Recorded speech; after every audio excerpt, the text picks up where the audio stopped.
Today I will be presenting a critical view of Rear Window directed by Alfred Hitchcock in 1954. The first of his most famous titles, with Vertigo, North by Northwest, Psycho, and Birds to follow successively in the next 9 years. Rear Window was added to the United States National Film Registry in the Library of Congress as being culturally, historically, and aesthetically significant. I will be investigating why it is seen as such an aesthetically significant film even to this day. The movie in question explores the limited perspective of the protagonist, L.B. Jeffries, and his quest to uncover the truth behind the suspected murder in his neighbourhood. The viewer is taken on a journey of suspense from the confinement of Jeffries' apartment as you are forced to decide on which conflicting theories to believe, whilst dipping in and out of small subplots developing in parallel with the main investigation. Themes of voyeuristic ethics, feminism, and dynamics of community living are examined. The tense narrative, along with the limited space set design and the photography of Robert Burks, make this what is thought to be one of the best films by the English director. Hitchcock depicts the themes of Rear Window through cinematography and set design. According to Stephen Jacobs, a film historian, Hitchcock describes the film plot as the purest expression of a cinematic idea. This could be interpreted to be a reference to the voyeuristic theme that encapsulates the film. The term voyeurism, defined by the Oxford Dictionary, originally meant the act of gaining sexual pleasure from watching others as they are naked or engaged in sexual activity. However, now the term is more loosely related to the observing of others. It is said that Rear Window expresses themes of both universal pleasure of observation as well as links to socrophilia. This is a term also described to derive sexual pleasure from looking. This can be seen to be present throughout the observation of the Miss Torso, the beginning scenes of the sunbathing ladies and the helicopter overhead, or even Jeff's observation of the newlyweds. Laura Mulvey, a British feminist theorist, speaks of how Hitchcock's skillful use of identification processes and liberal use of subjective camera angles from the point of view of the male protagonist draw the spectators into his position. Mulvey also describes the concept of the gaze within Rear Window and how it characterises cinema as an instrument of male spectatorship. She claims classical cinema produces images of women reflecting male sexual fantasies. Mulvey went as far to suggest that cinematic experience is coded as male. Feminist critics frequently consider filmatic point of view as an indication of power or control within the movie, although there could be seen to be a division on set of what is viewed and where the viewer sits. As Lisa represents a dominant, independent woman and Miss Torso the typical passive female role. The set arrangement aligns Jeff's apartment with Miss Torso's. This may be a representation of his internal dilemmas, as he questions his relationship with Lisa and his reluctance to commit. Critic Robin Wood suggested that all the windows are representations of possible future outcomes for Jeff's life. The principle of cinema relies on the gratification of observing others, although this is taken to a new level within Rear Window, as the audience is drawn in and trapped within Jeffries' perspective for the majority of the film. This is unusual for Hitchcock's films, as he is known for allowing the audience to know more than the characters in order to prolong suspense. In this case, the suspense comes from the piecing together of observations slowly revealed throughout the film, the pinnacle being when Jeffries himself is revealed to Lars Thorwald and the plot quickly unravels. The posters of the movie seen displayed here show the prominence of the set within the film, as it is the main feature of the illustrations. It is also reflected in the original trailers, which are said to show a slow pan of the set with the voiceover and no actors. Filmed in Paramount Studios in Los Angeles but set in Greenwich Village, New York, this film was shot entirely in a studio within this one set. When designing the set, they had to create a sense of reality.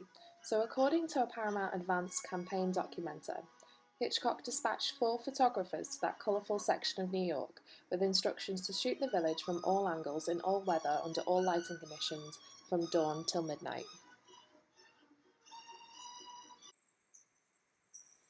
It has been argued that the social context and architecture of Hitchcock's films act as psychic amplifiers of the story. Rear Window opens to a panning of the Manhattan apartment block, dipping in and out of neighbours' lives in snippets.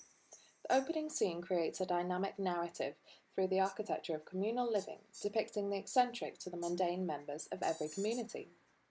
John Belton claims the set to be the star of the show. He even goes as far to say that it is more central to the success of the film than James Stewart or Grace Kelly. The set, together, is said to have cost 25% of the budget, compared to 12% for the actors. This highlights Hitchcock's priorities for the film. Hitchcock wrote in an entry for the Encyclopaedia Britannica, "An art director must have a wide knowledge and understanding of architecture." His time as an art director in the 1920s began his habit for sketching out scenes on storyboards, much like the work of Jacques Tati. But this was not a usual habit for Hollywood, but allowed the sense of control in shots which Hitchcock demanded. He states, "I wish I did not have to shoot the picture. When I've gone through the script and created the picture on paper, for me the creative job is done and the rest is just a bore."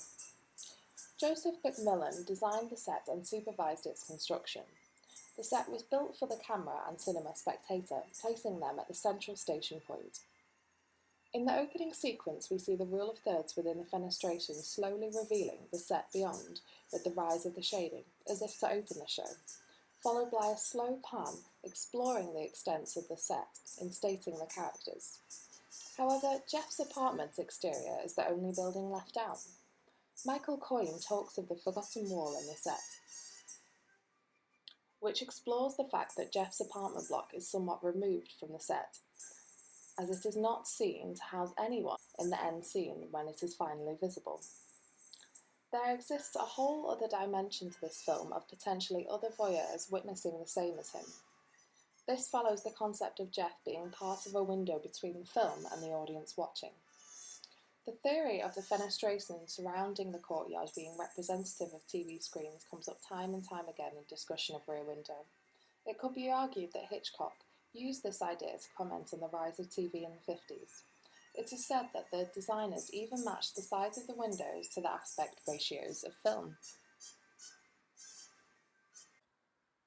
The director has often been referred to as an architect because of the level of detail within his set design. Even within the interior design of Jeffrey's apartment, there are visual dialogues such as the vital clues to his occupation. For example, a framed negative of a blonde woman's face, or the same photograph in positive form on the cover of a large stack of magazines, which sets the scenes for establishing Jeffrey's occupation. The example of architectural dialogue would be the separation of the windows in Thorwald's apartment.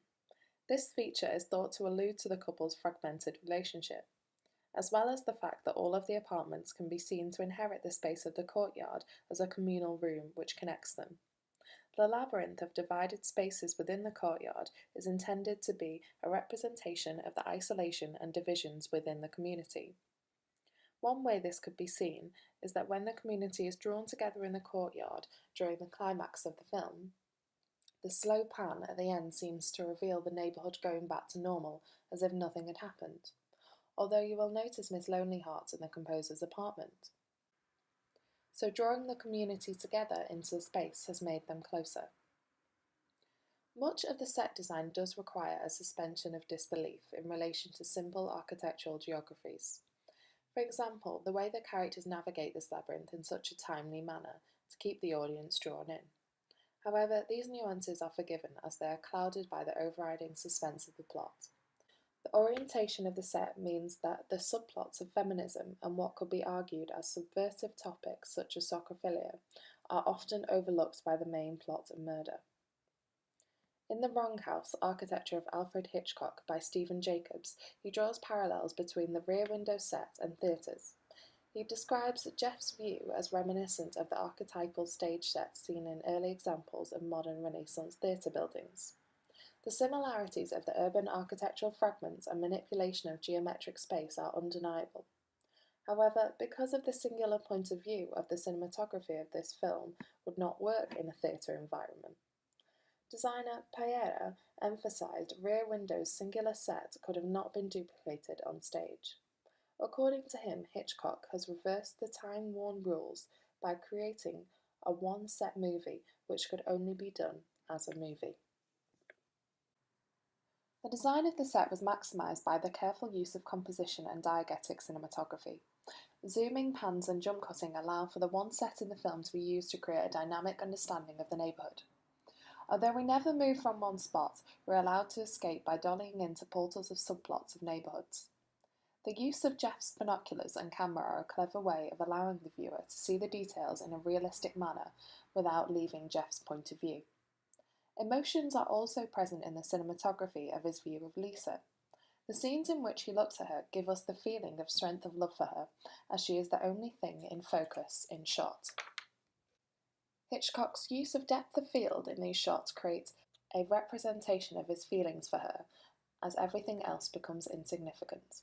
The cinematography and set design allow for the theme of burial to be central, metaphorically and literally, to the narrative at all times. The garden is used as a marker to signify the development of the plot, as we see the camera dolly back into the garden each time there is a development. The lighting used in the film is said to be a psychoanalytical device used to direct the viewer into when to feel scared, intrigued, or contemplative. A lot of the film is about the question as to whether or not Thorwald did kill his wife, and doubt is often cast by the lack of lighting, which can cause the audience to question their suspicions. However, it is intriguing that at the point the characters choose a definitive path of believing in the suspicions, it is down to the lack of lighting in Thorwald's apartment, as the small burning trail of his cigarette shines through the darkness, alluding to his presence in the deliberate isolation from the community.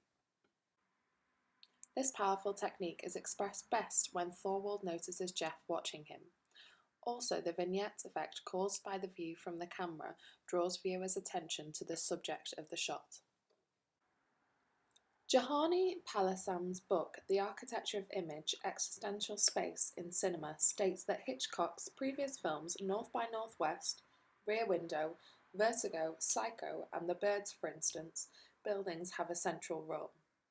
He states Hitchcock is indeed very conscious of the mental workings and meanings of architecture. His interest in architecture is expressed in his response to Franco Truffaut's question concerning the house in his previous film Sabotage. In a way, the whole film is the story of that house. The house was one of the three key figures of the film. Hitchcock also confesses the two buildings in Psycho, the Gothic house and the horizontal motel, form a deliberate architectural composition. I felt that kind of architecture would help the atmosphere of the yarn, he comments. Now I would like to draw your attention to Hitchcock's past. He started off in silent German expressionist films, in which he worked as a set designer. While a stage designer, Jacobs argues Hitchcock not only digested the expressionist aesthetic, then popular in German cinema, but also experienced firsthand the dynamics of the studio system and all the control implicit in it. German cinema was more architectural, more painstakingly designed, and more concerned with atmosphere, Jacobs writes, quoting the Hitchcock biographer Patrick McGillihan. Hitchcock's idea of pure cinema rested on a classical theory of montage.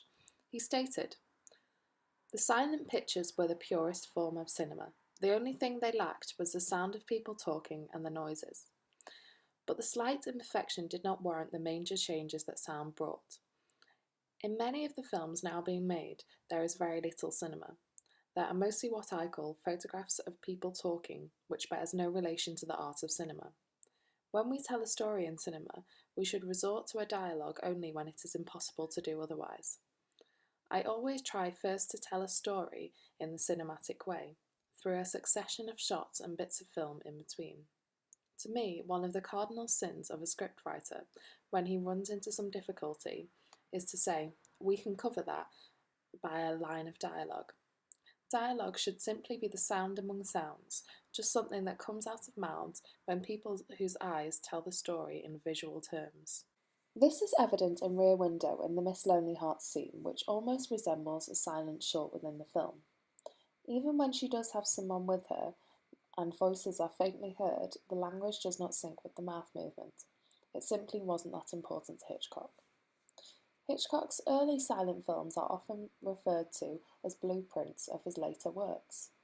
as they reiterate the same Hitchcockian themes of men falsely accused, voyeurs, etc., as well as the trademark Hitchcock cameos. Bryony Dixon, senior curator at the Silent Film at the BFI National Library, believes these films are testament that, from the first, he was a great talent in telling a subtle and complex story in pictures. Hitchcock is seen to many as a revolutionary visionary in the film industry. However, even he developed a signature style from somewhere. This style is seen to be linked to German Expressionist cinematography. Hitchcock is said to have been influenced by German Expressionism in relation to set, lighting, and distortion. German Expressionism was a response to art and film being representative of reality.